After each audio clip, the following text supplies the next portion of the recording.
Oil is so important when we're doing our nails, and it can also work against us. It can cause lifting. Let me show you what I mean.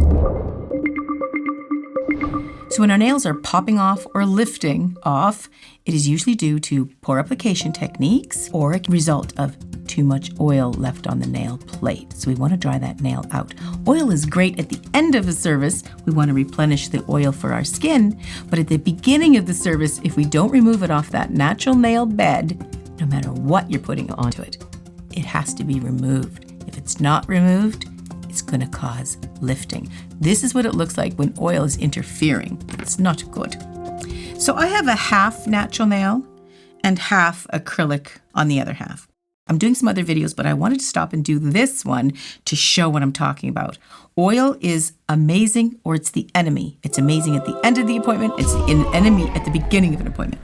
This nail here has natural oils on it. Plus I lotion my hands and all that stuff. That's why it's important we remove that oil before we begin an appointment. I'm just going to pop some oil on here to simulate, make sure that we have enough on there to show what I'm talking about. Just going to massage that into the nail. And that's great, like I say, at the end of the service, or if you're not putting on any product. Just remove it from the cuticle. Let's say we want to put some gel polish on this nail, and with all this oil on here, this is what it looks like when you put product on and it's not happy. Okay, so we've got lots of oils that we didn't remove that's lurking on that nail. This is what happens when you put a coat of gel polish on. Nail polish will do the same. See that? Now this is exaggerated so you can really see it, but see how it separates?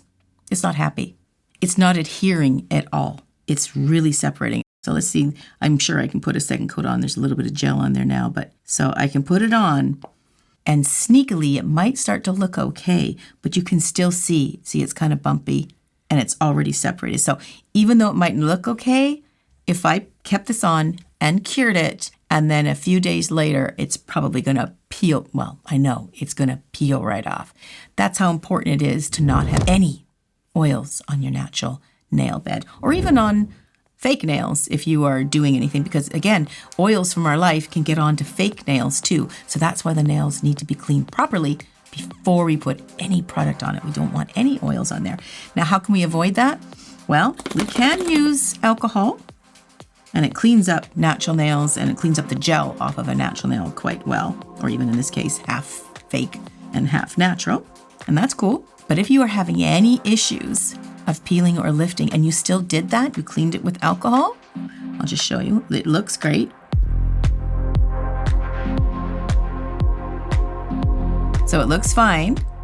We've got a nice application on there. But if you have any lifting a few days later, I mean, they're supposed to last up to 2 weeks. On fake nails, gel polish can last the whole duration of a fill, up to 4, 6, 8 weeks. I mean, you shouldn't go that long between fills, but gel polish can last that long because it really adheres to the product.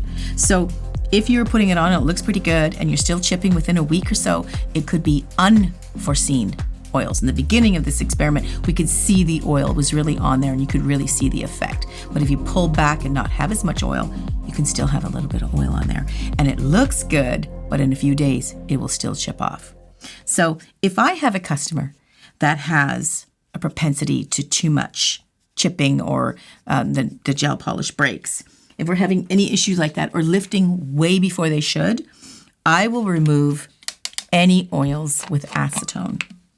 And the reason why I do that is because if there is any natural nail oils or any contaminants, acetone will remove 99.9% of all oils. So if I am having a customer that is having lifting problems before that fill-in date, like before 4 weeks or before 6 weeks when they normally should, then I will remove the oils off of the nail. Just give it a little rub like this. Look at that. You just take that little cotton pad and just remove any oils off the entire nail plate. And then I would start buffing and preparing the nail if I'm putting a fake nail on to pull back all that oil. Because what oil does, it builds up underneath the nail plate and it actually does come through the nail over time. And it may be 6 weeks, 8 weeks, and you can wear products and it doesn't even notice. Most people are like that.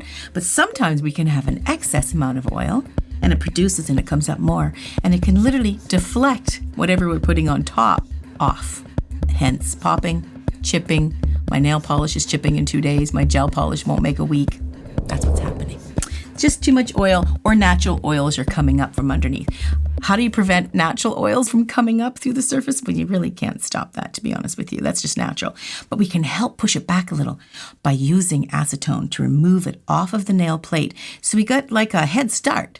But if there isn't those problems, you don't have to worry about that. But just in gel polish alone, you can see the difference. And if that was nail polish, it'd do the same thing. So any oil on that surface can really deflect anything you put on. Keep in mind, there's nothing wrong with the natural oils that are on the surface of a natural nail. That's normal. That's great. You want to have that. That's great. It's only a problem because we're trying to put stuff on it and make it stick for longer than maybe your body is saying, nope, you're not going to stick that long. So don't think natural oils are a problem. They're actually really good. They can actually make the nails quite flexible and quite happy. And so I do recommend you do put oil on, once a week. Don't have to get too crazy about it, and massage it into that natural nail. And we also, as nail technicians, at the end of a service, because sometimes acetone can dry out the skin a little bit, because it does remove 99% of the oils, we want to replenish it a little by just taking a little drop of nail oil after the appointment, dropping it on there. We let it soak into the cuticle to get rid of all the dryness. And we massage it in all around the finger. We can go underneath, on the sides, and then we just give it a good massage in, and then it replenishes all that oil back again. Okay, I hope that helps explain if you're having any trouble lifting. It can be so confusing, and why it is so confusing to me, you'll see on forums, I'll see it everywhere. This person didn't have any lifting and this one did, because it's an organic surface that we're putting our products on. And we're all very different in how we may react to certain things that are on us, okay? And we produce different oils, so it's totally normal. Okay, thanks for joining me. Catch you guys in the next video.